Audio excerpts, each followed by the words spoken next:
Good morning, friends, and welcome to all of you on my YouTube channel English Journey. Friends, जैसा कि आप जानते हैं कि हम लोग इंग्लिश टीजीटी का प्रैक्टिस सेट्स कर रहे हैं और इस सीरीज में हम लोग जो है 13 प्रैक्टिस सेट कंप्लीट कर चुके हैं and today we are going to complete practice set number 14. So the very first question of this set is before you on your screen. First question is, how many variety of trees are discussed by Milton in Paradise Lost? A 2, B 3, C 1 and D 4. So correct answer is option number A 2. Milton ने paradise lost में दो तरह के पेड़ों का प्रयोग किया है. First is tree of life,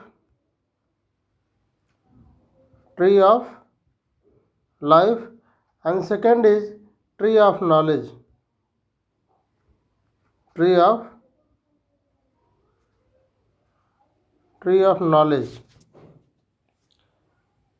So there are two types of tree in Paradise Lost: tree of life and tree of knowledge.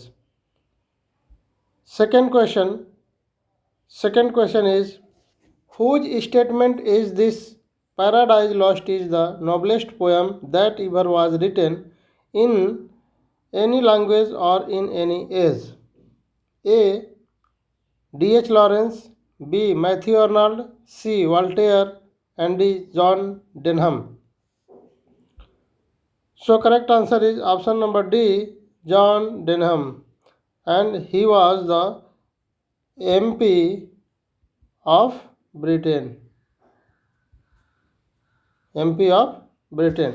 John Denham जो है ब्रिटेन के MP थे. Question number third, characters of Shakespeare's plays. ये creation है characters of Shakespeare's plays. ये किसका है? A. Raja Rao, B. John Denham, C. Hazlitt and D. T.S. Eliot. तो ये है आपका ऑप्शन नंबर सी, हैजलिट. ये क्रिएशन किसका है? हैजलिट का है, जो कि 1817 में आया था. और इसमें शेक्सपियर के जो कैरेक्टर्स हैं उनकी आलोचना इसमें है.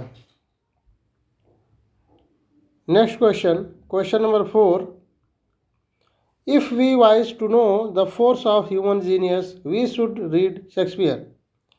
यदि हम मानव प्रतिभा की शक्तियों को जानना चाहते हैं तो हमें शेक्सपियर को पढ़ना चाहिए. Whose statement is this? A. Ben Jonson, B. William Hazlitt, C. T.S. Eliot and D. Milton. So correct answer is option number B, William Hazlitt. ये स्टेटमेंट किसका है? विलियम हैजलिट का है. Next question number 5. Dante and Shakespeare divided the modern world between them. There is no third. दांते और Shakespeare ने पूरे modern world को दो भागों में डिवाइड कर दिया है, यानी कि एक हिस्सा दांते का और एक हिस्सा शेक्सपियर का. There is no third. यहाँ पे तीसरा कोई एग्जिस्ट नहीं करता. ये स्टेटमेंट किसका है? A. T.S. Eliot, B. Ben Jonson, C. Milton and D. John Keats. So correct answer is option number A, T.S. Eliot. Next question number 6. Shakespeare's magic could not be copied. Shakespeare के जादू को, जो उसके creation लिखने की जो शैली है, उसके जादू को कॉपी नहीं किया जा सकता. ये स्टेटमेंट किसका है? A. Dryden, B. Keats, C. Milton and D. Coleridge. Correct answer is option number A, Dryden. Next question number 7. I have tried lately to read Shakespeare and found it so intolerably dull that it nauseated me. ये किसका statement है? A. John Weaver, B Charles Darwin, C Voltaire and D Dryden. So correct answer is option number B, Charles Darwin. This is said by Charles Darwin. ये कहना चाह रहे हैं कि I have tried lately to read Shakespeare. मैंने Shakespeare को देर से पढ़ने की शुरुआत की, देर से मैंने शेक्सपियर को पढ़ा। एंड फाउंड इट सो इंटॉलरेबली डल, लेकिन मैं इसको असहनीय रूप से नीरस पाया। दैट इट नाउसिएटेड मी, जिससे कि पढ़कर मुझे क्या होता है, मतली आता है। ये कहना ये चाह रहे हैं चार्ल्स डार्विन कि जब मैं बायरन को पढ़ता हूँ, वर्ड्सवर्थ को पढ़ता हूँ, कॉलरिज को पढ़ता हूँ, शैली को पढ़ता हूँ, तो उनकी कविताओं से मुझे बेहद खुशी मिलती है।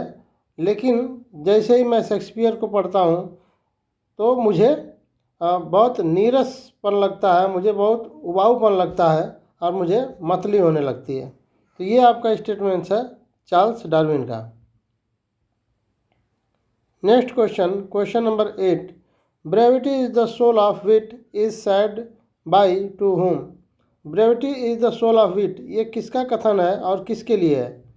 A Polonius to king and queen, B Polonius to Hamlet, C Polonius to Ophelia and D Polonius to self.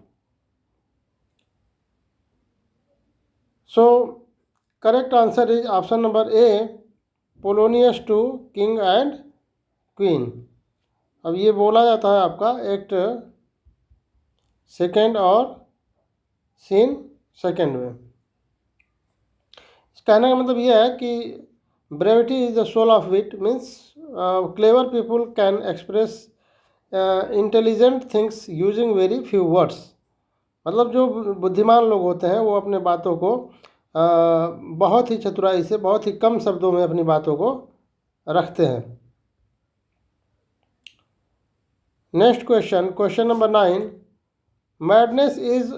Madness in great ones must not unwatched is by, ये किसके द्वारा बोला जाता है? A Claudius to Polonius, B Claudius to queen, C Claudius to Ophelia and D Claudius to robbers. Correct answer is option number A, Claudius to Polonius. Means इसमें Claudius ये कहना चाह रहा है कि क्लाडियस को डाउट है। किस पे डाउट है? हैमलेट के पागलपन पे।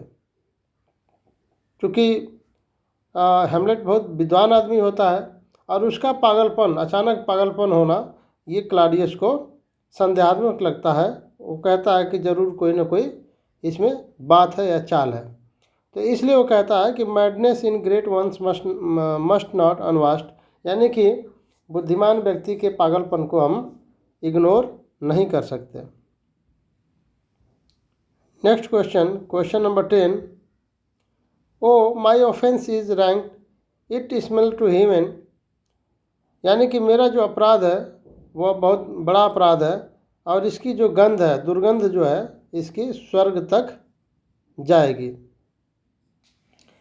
ए Macbeth on Duncan's murder, B Claudius on his brother's death, C Hamlet's mother and D Lady Macbeth to Macbeth. Correct answer will be option number B, Claudius on his brother's death. ये Claudius बोलता है जब अपने भाई की मृत्यु, जब उसकी हत्या करता है, तो बाद में जब उसको ये फील होता है कि मैंने जो हत्या की है वो बहुत बड़ी गलती की है, तब वो कहता है कि उसका जो अपराध है वो बहुत बड़ा अपराध है और इसकी जो दुर्गंध है स्वर्ग तक मेरा पीछा नहीं छोड़ेगी, स्वर्ग तक जाएगा।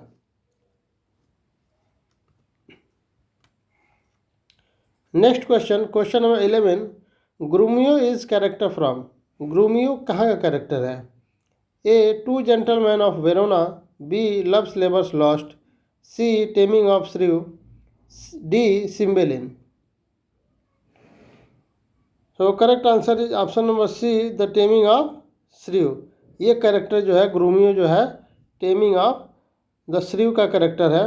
और ये जो कौन है? ये पेट्रोचियो का गुड फ्रेंड है। जो कि कहाँ रहते हैं? पांडुआ में रहते हैं। कहाँ रहते हैं? पांडुआ में रहते हैं। और ये ग्रोमियो आपका एक ओल्ड मैन है जो कि बियंका से शादी करना चाहता है। Next question, question number 12, Costard is character from. Costard कहाँ का कैरेक्टर है? A taming of shrew, B love लेवर lost, C 12th night and D a mid summer night dream.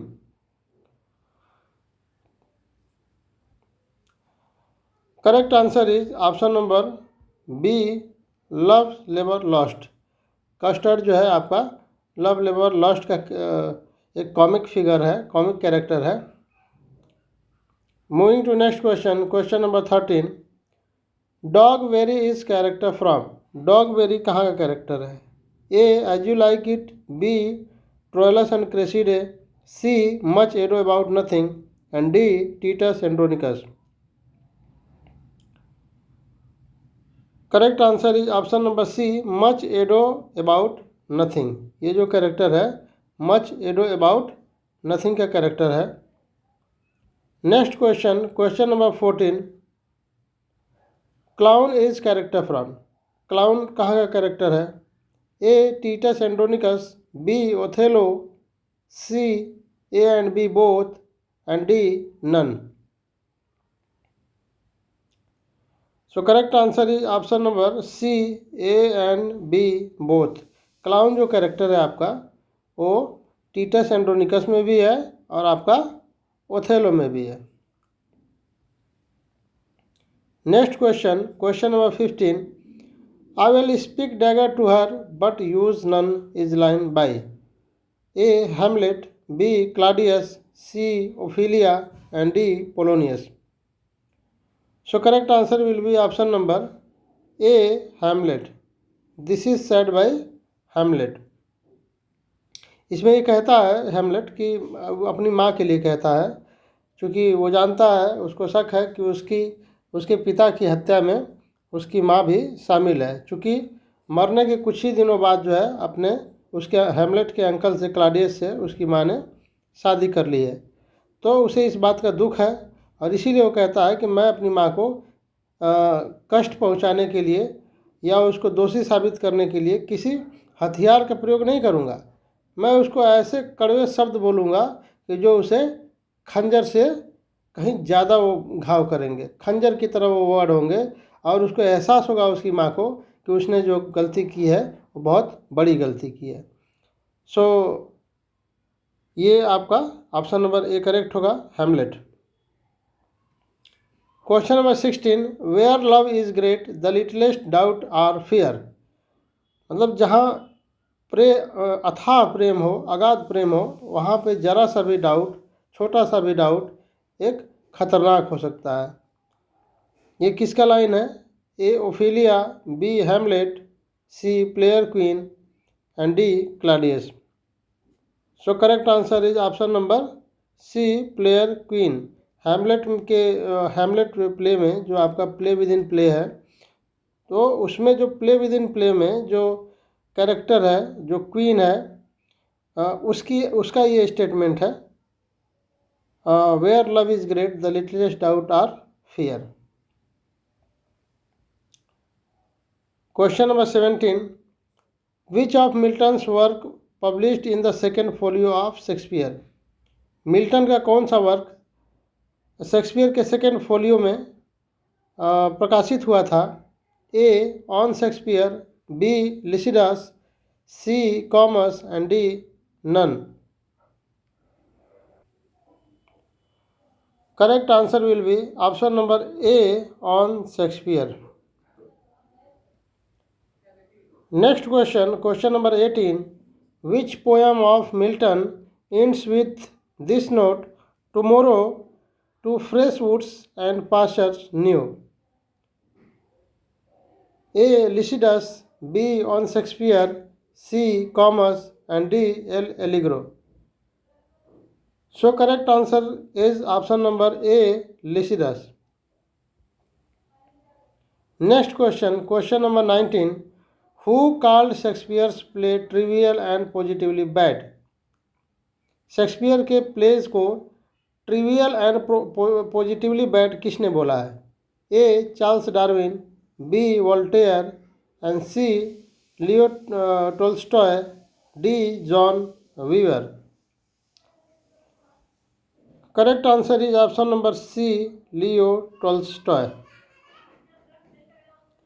Next question and the last question of this set. Who is known as the author of On Shakespeare and Drama?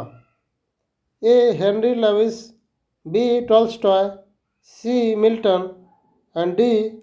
Coleridge. Correct answer is option number B. Tolstoy.